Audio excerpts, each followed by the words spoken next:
السلام علیکم ناظرین، welcome back in news and views. New Gwadar international airport کی تعمیر آخری مراحل میں ہے۔ ایئرپورٹ کی فنشنگ کا کام تیزی سے جاری ہے۔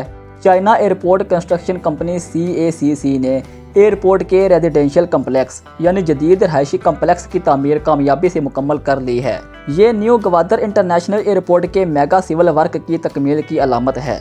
گوادر پرو کے مطابق 4 رہائشی عمارتوں، 1 اسکول اور ہسپتال پر مشتمل جدید رہائشی complex civil aviation authority CAA Pakistan کے نامزد حکام استعمال کریں گے۔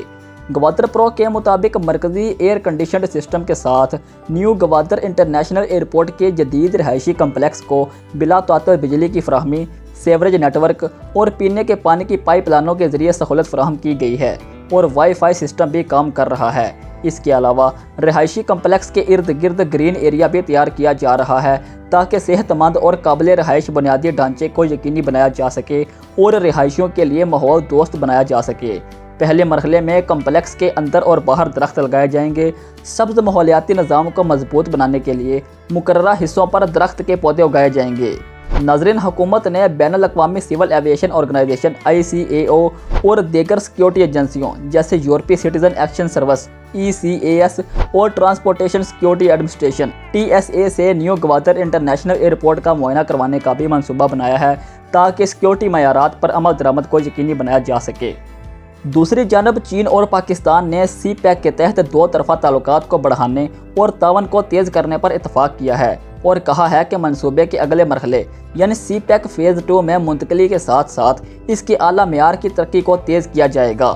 ذرائع کے مطابق وزیر منصوبہ بندی احسن اقبال نے دورہ چین کے دوران بیجنگ میں NDRC ہیڈ کوارٹر میں national development and reform commission of چین کے وائس چیئرمین زاو چینسن سے ملاقات کی، جس میں انہوں نے کہا کہ CPEC کے دوسرے مرحلے میں مصنوعی ذہانت اور زرعی جدید کاری پر تعاون کو ترجیح دیں گے۔ دونوں فریقین کے درمیان ML1 منصوبے پر جلد عمل درآمد کے لیے داخلی طریقہ کار کو تیز کرنے پر بھی اتفاق کیا گیا۔ احسن اقبال نے کہا کہ ہماری بنیادی توجہ چین پاکستان اقتصادی راہداری یعنی CPEC کے فیز 2 اور ML1 ریلوے منصوبے کو آگے بڑھانے پر ہے۔ ML1 منصوبہ ملک کے مواصلات اور تجارت کے شعبوں کے لیے ناگزیر ہے۔ انہوں نے مزید کہا کہ اگر ML1 منصوبے پر کام شروع نہ کیا گیا تو ہمیں مزید واقعات کا سامنا کرنا پڑے گا۔ ہمیں خطے میں مواقع کی راہ ہموار کرنے کے لیے مضبوط منصوبہ بندی کے ساتھ آنا ہوگا۔ ان کا کہنا تھا کہ ML1 150 سال پرانا ٹریک ہے۔ دورہ چین کے دوران ML1 منصوبہ بھی ایجنڈے میں شامل ہے۔ احسن اقبال نے حکومت پاکستان کے اس عزم کا اعادہ کیا کہ وہ CPEC کے سماجی اور اقتصادی فوائد میں اضافہ کرے گی اور لوگوں کی زندگیوں اور معاش کو نمایاں طور پر بہتر بنائے گی۔ انہوں نے آزاد پتن اور کوہالہ ہائیڈل پاور پروجیکٹس پر جلد عمل درآمد کے لیے چینی حکومت سے مسلسل تعاون اور حمایت طلب کی۔ فریقین نے صنعتی تعاون فریم ورک معاہدے پر عمل درآمد اور صنعت، زراعت اور کان کنی معدنیات کے شعبوں کو جدید بنانے کے لیے ایک ایکشن پلان تیار کرنے پر بھی اتفاق کیا۔